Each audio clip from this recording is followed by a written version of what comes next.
السلام علیکم دوستو، آج کی کہانی کا نام ہے بدشکل شہزادے کی سمجھداری۔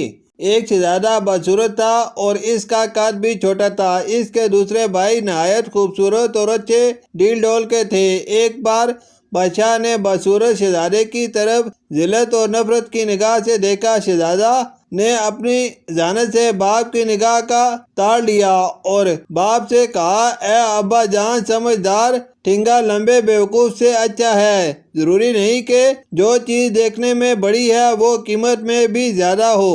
دیکھیے ہاتھی کتنا بڑا ہوتا ہے مگر حرام سمجھا جاتا ہے، اور اس کے مقابلے میں بکری کتنی چھوٹی ہے مگر اس کا گوشت حلال ہوتا ہے۔ ساری دنیا کے پہاڑوں کے مقابلے میں طور بہت چھوٹا پہاڑ ہے، لیکن خدا کے نزدیک اس کی عزت اور مرتبہ بہت زیادہ ہے۔ کیا آپ نے سنا ہے کہ ایک دبلے پتلے عقلمند نے ایک بار ایک موٹے بے وقوف سے کہا تھا کہ اگر عربی گھوڑا کمزور ہو جائے تب بھی وہ گدھوں سے بھرے ہوئے پورے اسبل سے اچھا اور طاقتور ہوتا ہے۔ بادشاہ شہزادے کی بات سن کر مسکرایا۔ تمام امیر اور وزیر خوش ہوئے اور اس کی بات سب کو پسند آئی، لیکن شہزادے کے دوسرے بھائی اس سے جل گئے اور رنجیدہ ہوئے۔ جب تک انسان اپنی زبان سے بات نہیں کرتا ہے اس وقت تک اس کی اچھائیاں اور برائیاں ڈھکی چھپی رہتی ہیں۔ اسی زمانے میں بادشاہ کو ایک زبردست دشمن کا سامنا کرنا پڑا۔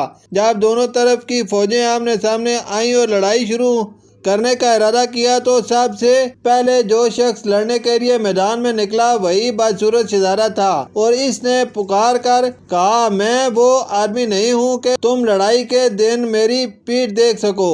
میں ایسا بہادر ہوں کہ تم میرا سر خاک اور خون میں لتڑا ہوا دیکھو گے، یعنی میں دشمن سے لڑتے لڑتے جان دے دوں گا مگر ہمت نہ ہاروں گا۔ جو لوگ خواہ مخواہ لڑائی پر آمادہ ہوتے ہیں وہ خود اپنے خون سے کھیلتے ہیں، یعنی مفت جان گنواتے ہیں، اور جو لڑائی کے میدان سے بھاگ جاتے ہیں وہ پوری فوج کے خون سے کھیلتے ہیں۔ یہ کہہ کر شہزادے نے دشمن کی فوج پر بہت سخت حملہ کیا اور کئی بڑے بڑے بہادروں کو قتل کر دیا۔ جب باپ کے سامنے آیا تو ادب سے بجا لایا اور کہا، اے ابا جان، آپ نے میرے دبلے پتلے کمزور جسم کو ذلت کی نگاہ سے دیکھا اور ہرگز میرے ہنر کی قیمت کو نہ سمجھا۔ آپ کو معلوم ہونا چاہیے کہ پتلی کمر والا گھوڑا ہی لڑائی کے میدان میں کام آتا ہے۔ آرام اور آسائش میں پلا ہوا موٹا تازہ بیل کام نہیں آ سکتا۔ کہتے ہیں دشمن کی فوج بہت زیادہ تھی اور شہزادے کی طرف سپاہیوں کی تعداد کم تھی۔ کچھ نے بھاگنے کا ارادہ کیا۔ شہزادے نے ان کو للکارا اور کہا، اے بہادرو، کوشش کرو اور دشمن کا مقابلہ کرو یا پھر عورتوں کا لباس پہن لو۔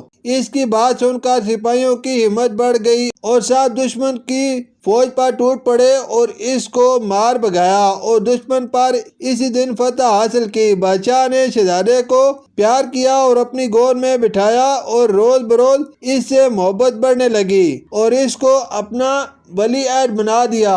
دوسرے بھائیوں نے یہ حال دیکھا تو حسد کی آگ میں جلنے لگے اور ایک دن بدشکل شہزادے کے کھانے میں زہر ملا دیا۔ اس کی بہن نے کھڑکی سے دیکھ لیا اور شہزادے کو خبردار کرنے کے لیے کھڑکی کے دروازے زور سے بند کیے۔ شہزادہ اس کی آواز سے چونک پڑا اور اپنی ذہانت سے سمجھ گیا کہ دال میں کچھ کالا ہے۔ کھانا چھوڑ دیا اور کہنے لگا، یہ تو نہیں ہو سکتا کہ بے ہنر لوگ زندہ رہیں اور ہنر مند مر جائیں۔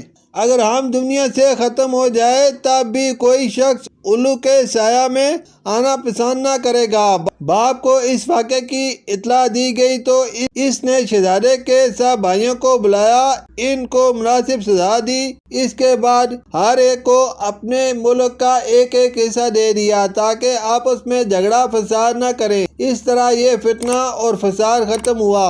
شکریہ۔